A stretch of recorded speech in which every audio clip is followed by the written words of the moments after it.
Observe que nós temos aqui 4 tópicos, um sobre transformação de fração em número decimal, outro de transformação de número decimal em fração, frações equivalentes e fração irredutível. Então, o primeiro tópico é para você transformar uma fração em número decimal. Então, essa é a parte mais tranquila. Você vai ter uma fração qualquer, por exemplo, 9 sobre 2. E para você transformar o número que está escrito em forma de fração em decimal, é só você dividir. Você arma o algoritmo da divisão. Quando você dividir o 9 por 2, você vai ter aqui o 4,5, que é justamente o número decimal. O número decimal é um número escrito com vírgula.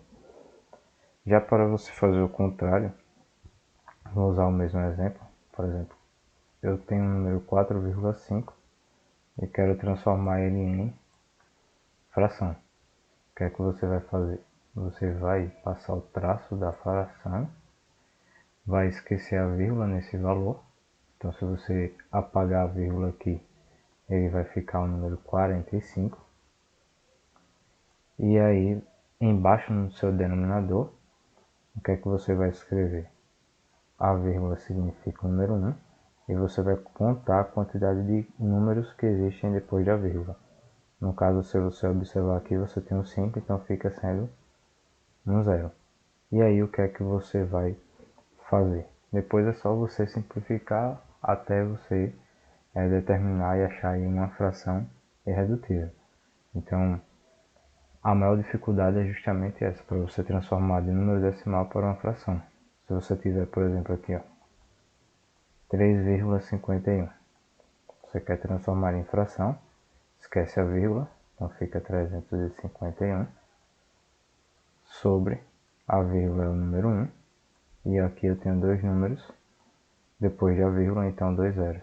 Então a fração fica 351 sobre 100. Se você tiver também números dessa forma, 0,04, por exemplo, quer transformar em fração, você esquece a vírgula, então fica 004, que é o próprio 4.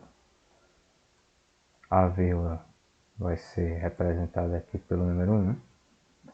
E você vai contar a quantidade de números que existem depois da vírgula. São dois, o 0 aqui e esse 4. Então aqui você vai acrescentar dois zeros, ou seja, 4 sobre 100. Então, moral da história, esquece a vírgula, o número que ficou vai para o numerador. A vírgula significa o número 1 e a quantidade de números depois da vírgula é a quantidade de zeros que vai ficar acompanhando ali 1 na parte do denominador. Aí é onde entra também aqui a questão das frações equivalentes. Então, se você, por exemplo, tiver uma fração desse tipo aqui, ó, 8 sextos, se você, a partir do momento que você for simplificar ela, por exemplo, em cima e embaixo por 2, você vai obter uma nova fração. Essa nova fração seria aqui 4 terços. Ou seja, essas frações são equivalentes, são frações que possuem números diferentes, porém na prática, se você for resolver achar o número decimal de 8 sextos, ele vai ser justamente o mesmo número decimal de quando você dividir aqui o 4 pelo 3, ou seja, de 4 terços.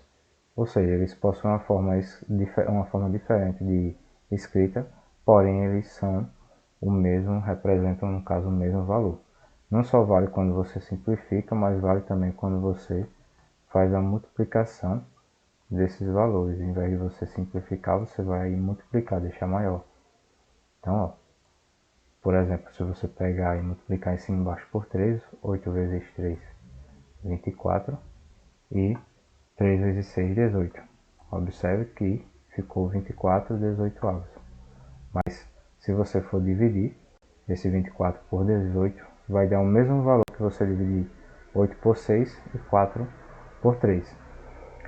E, por fim, a fração irredutível. O que é a fração irredutível? A fração irredutível é aquela que não dá mais para você simplificar. Então, por exemplo, digamos que você tem aqui 16 sobre 18. Se você for simplificar aqui essa fração, você consegue. Porque você tem aqui que os dois números são pares. Então dá para você simplificar em cima e embaixo por 2, em cima fica 8, e embaixo fica 9. Porém, se você for tentar simplificar agora, você não vai conseguir. Porque 8 é divisível por 2, mas o 9 não é. O 9 é divisível por 3, mas o 8 não é, e aí você vai tentar simplificar e vai realmente verificar de fato que não dá para reduzir mais essa fração. Então, quando não dá mais para você reduzir, significa que a fração é uma fração irredutível.